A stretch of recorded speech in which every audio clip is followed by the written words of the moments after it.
So you're at a fancy restaurant or you're having dinner with friends and they're like, you have to try this wine. And so you take it, you slug it back, and you're like, I think that was quite nice. But can I actually help you learn how to appreciate that wine a little bit better with a quick tutorial? 10 minutes? Let's give it a try. And if you do stick around to the end, I will show you what's behind this brown bag, the wine that I will be tasting, and its special significance to me. Tasting wine is a basic 3-stage process, 5 stages if you're a little bit fancy. Pretty much look, smell, and then taste. And so for the fancy 5-stage approach, you're dividing the smell into the first nose and the smelling after you swirl the glass. Finally, the last stage in the fancy 5-stage approach is spitting at the end, and we will cover that in a bit more detail. So the first thing you do when you pick up a glass of wine is you want to look at it. And the best way to do that is to tilt it at a 45-degree angle and just look through the wine. And essentially what you're doing here is appreciating the color and looking at the intensity and appearance. When you are drinking white wines, most white wines are going to be lemon in color. And when it comes to red wines, most of them are ruby red. What I mean by intensity of appearance is how see-through the wine is. The best way to assess that is to put a piece of paper underneath your wine and try to read that piece of paper through your wine. If you can easily read through the piece of paper, the wine is pale. If you can't, it's deep. And if it's somewhere in between, it's going to be medium. Now that is something that I had to do to get my distinction in the WSET level 3 exam that I took, because certain grape varieties are inherently pale. And a good example is Pinot Noir, whereas other varieties like Shiraz or Cabernet Sauvignon are going to be quite deep when it comes to the intensity of their appearance. And also by understanding how the intensity and appearance will change over time, that will also give you clues as to how old the wine is. Typically wines as they get older might start losing that intensity, and they will also start changing color. So just bear that in mind. So that's something just to park for now, and we can explore in a bit more detail in another video. Now the second step is smell, and to me this is probably the most important bit. And I said if you're fancy, you might want to split this up into 2 stages. So stage number 1 is without swirling the glass. And the first time I heard about this was from a French somm in Bordeaux, actually in Saint-Emilion. And so what he said is that before swirling the glass, just put your nose into the glass and without inhaling, allow the aromas to slowly go into your nose. This is a really great way to get those really delicate aromas, and that will also start giving you an indication of what kind of wine you're drinking. And what you want to do at this point is give it a little swirl. Now, if you don't have practice with swirling the glass in the air, put the glass on your table and just learn how to swirl whilst the glass is on your table. This is obviously to prevent spillage. Now that you've kind of aerated the wine a little bit, take another smell, and this time start inhaling. So when we are talking about smelling the wine, you're going to be looking for 3 main aromas. Primary aromas, and these are aromas that come from the grapes, from the varieties themselves. Secondary aromas, which generally come from the winemaker and the winemaking influences. And finally, if the wine is a little bit older, you'll get tertiary aromas. So I kind of think of it, if a wine is more than 4 to 5 years old, that's when you might start getting tertiary aromas. Now that's providing that the wine has been stored correctly, and we're talking about the right varieties. Now when you think of primary aromas, and these come from the grape, typically we think about them in groups or in clusters. So when you're dealing with white wine, your main clusters are going to be floral, citrus, stone fruit, and tropical. And when you're thinking about red wine, well then you can get herbal or herbaceous aromas, so that's like mint or eucalyptus. You can get spicy aromas like white pepper or black pepper, and typically you will have red fruit clusters or black fruit clusters or a combination of those. Now I'm going to tell you something a little bit embarrassing. When I was first learning about wines, and you would go to wine tasting and they would take a Pinot Noir and be like, this smells like strawberries. I actually thought that you get the strawberry from the winemaker putting in either strawberries or strawberry extract into the fermentation vessels. So needless to say, it is the process of fermentation that creates chemical compounds which smell like other fruit. And that is effectively the magic of wine. Now, as you get better at identifying those clusters, you can start drilling down into the individual fruit. So the strawberries, the blackcurrant, the raspberries. And sometimes you can even try to assess the ripeness of the fruit, although at that point you probably should be wearing a bow tie. Now that you've assessed the primary aromas, you're going to be looking for some secondary aromas. So these are the winemaker influences. When you are dealing with red wine, it's pretty straightforward. Most of the secondary aromas will basically come from oak if the wine was matured in oak. The intensity and the type of aromas that you're going to be getting will depend on a few factors: how big the barrel was, whether it was new, whether it was old, where it comes from. But you might be expecting things like cedar, vanilla, chocolate, coffee, smoke, even charred wood, sometimes even coconut. When we are talking about white wine, the secondary aromas can come from 3 sources, and we won't go into too much detail at this point. But the first source is something called malolactic fermentation, and that will give you the creamy dairy aromas. Second source is resting on lees, and that will give you the bready, biscuity aromas. Third source is also oak, where you can get some of the aromas that we spoke about before. Now, as I said before, if the wine is more than 4 to 5 years old and it has been stored correctly, then the wine in the bottle will start developing some tertiary aromas, and that will be developing a lot of complexity. When we're talking about white wines, you can get dried fruit, nutty aromas, and sometimes even mushroom aromas, like in certain Chardonnays. And when we were talking about red wine, depending on the variety, you might get savory, earthy aromas. Forest floor is an acceptable term for a tertiary aroma. And you might also get some dried fruit. Now, there are also faulty aromas that we're not going to talk about too much, but the main one that you need to think about is probably wet cardboard. So that effectively means that the wine is corked. And if you don't know what wet cardboard smells like, and I personally didn't know when I was learning about this, I left the cardboard box outside, it rained, and then I went and I smelled that box. And now I feel like I know what that smells like. Now that you've done your look and you've done your smell and you might even have done your double smell, this is where you taste the wine. Now, if you are wondering how much to pour into your mouth, you pretty much want a swallow full. What I mean by swallow full is that if it takes you 2 swallows to get through that first taste, well, you probably have poured in too much. And then on the other hand, you want to make sure that you have enough wine so that it coats all the surfaces of your mouth and of your tongue. Now, when I think about taste, now you're pretty much confirming a lot of the aromas that you have already smelled. But the benefit of tasting is that you're getting a sense of the structural characteristics of your wine. So you're getting a sense of the sweetness. You're getting a sense of the acidities. So that is effectively how mouth-watering it is. You're getting a sense of the tannins, so that's the mouth-sucking effect. You're getting a sense of the alcohol, and that is the burn. And you're getting a sense of the body. So that is how heavy the wine feels in your mouth. Last thing that you will experience when you're tasting is you will get a sense of the length, the finish. And you can tell a great quality wine by the fact that the really pleasant aromas will last really long.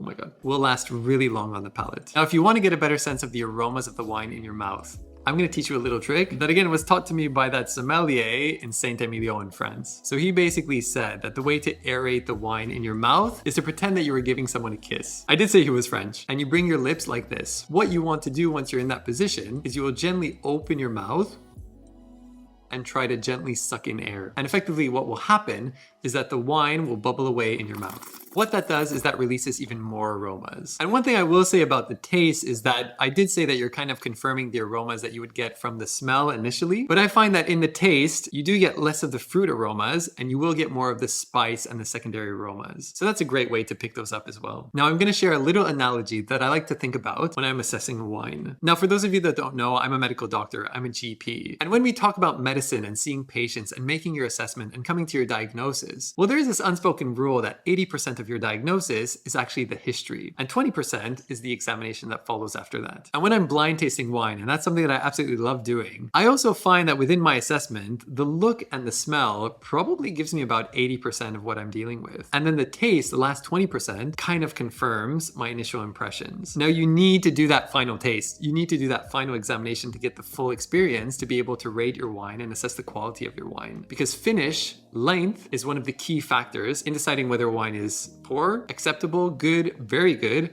or outstanding. Now your last step in tasting wine, and let's just recap, number 1 is look, number 2 and 3 is smell, so that's first nose and after swirling it. Number 4 is taste, your last one is actually spitting. And spitting when you're tasting wine is really nothing to be ashamed of. And if you're a professional, winemakers will probably expect that you will be spitting out the wine that you're trying to assess. Now by and large, when I go to tastings, I do ask for a spittoon and I do spit out the wine, except if the wine is really expensive, then I just feel really bad spitting it out and I won't. I'll just swallow it and enjoy it. Secondly, if you are doing any of the wine courses that I'm talking about, and I did my WSET level 3 and I got a distinction, which I think I've already mentioned, but I'm really proud of, so I'm going to say it again. You have to spit, because the course is effectively 5 or 6 full days where you are going through wine after wine after wine, having maybe 20 or 30 tastings in the day. And if you aren't spitting, by your 7th wine, you probably even aren't able to tell whether it's red or white, to be honest. And so personally, I find that spitting works best when you are very intentional about it and you are committed to the process. Because if you just simply let the wine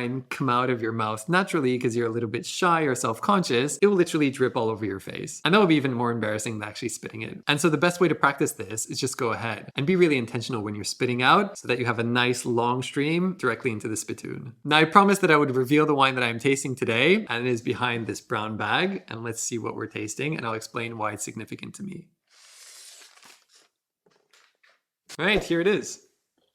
Hopefully you can see that okay. This is the Cullen Wines 2020 Cabernet Sauvignon Merlot. And the reason why I chose this specific wine is that I am currently in the Margaret River region in the southwest of Western Australia. And the really cool thing about this region is that the first 3 founders of the first 3 vineyards in this region were actually all medical doctors, just like me. Interestingly enough, Dr. Kevin Cullen, who co-founded with his wife Cullen Wines, was actually a GP. Also like me. And he was a GP who was working in Busselton where I'm actually doing a locum shift as a GP at the moment. And he was in love with Bordeaux blends, which I am also in love with. And so whilst I'm here working in Bustleton, doing a locum shift as a GP, I will go to the 3 vineyards, who I consider to be my spiritual forefathers, in a sense, in the world of medicine and wine. So that is going to be Vas Felix, Mosswood, and Cullen wines. Remember guys, it's a simple 3-stage process. Look, smell, taste, or double smell, and spit at the end. And remember to be mindful of healthy limits when drinking alcohol. Otherwise, good luck.